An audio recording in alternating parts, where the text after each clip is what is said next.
The other engine started to whisper. "Thomas doesn't like Stanley," snorted James. "That's why he shunted too many freight cars for him." "Why would Thomas do such a thing?" asked Toby. "Thomas would never do that," peeped Percy, but he was worried. Thomas felt very bad. He puffed slowly away.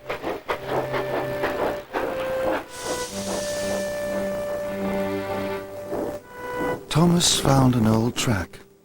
He wanted to be alone. "The other engines don't want me around," he puffed sadly.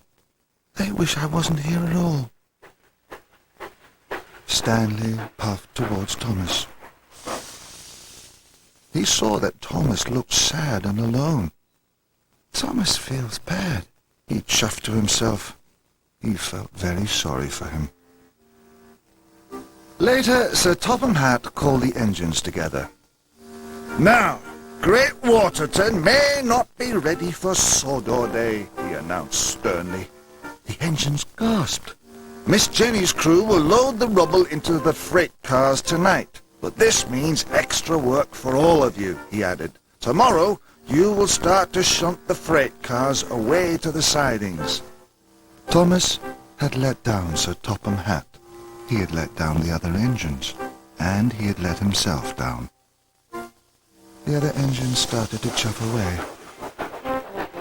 No one spoke to Thomas. He was no longer in charge, and he felt he was no longer wanted. That night, all the other engines were asleep in their sheds. But not Thomas. Jack and Alfie had already loaded their cars of rubble.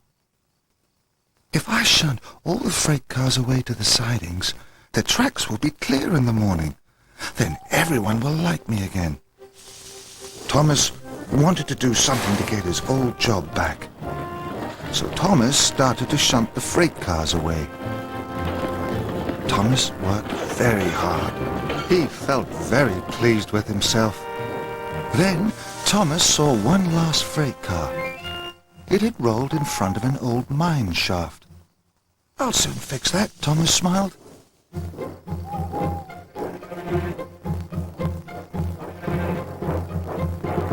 Then there was trouble.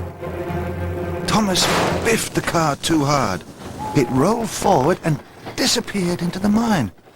"Cinders and ashes!" exclaimed Thomas. "Where did that freight car go?" Thomas rolled forward and peered inside. It was very dark. "I must finish the job," he huffed. "I'll soon find that car." And Thomas puffed into the mine. It was very dark. Thomas was happy he had a bright lamp. He saw the freight car rolling away. Then it disappeared around a bend. "Bust my buffers," puffed Thomas. "I'd better go after it." The slope was very steep. Thomas whizzed down it and clattered around the bend. Up Thomas whooshed and down he whizzed. "Whee!" Thomas whistled and "Whoa!" he cried. It was very scary, but it was very exciting.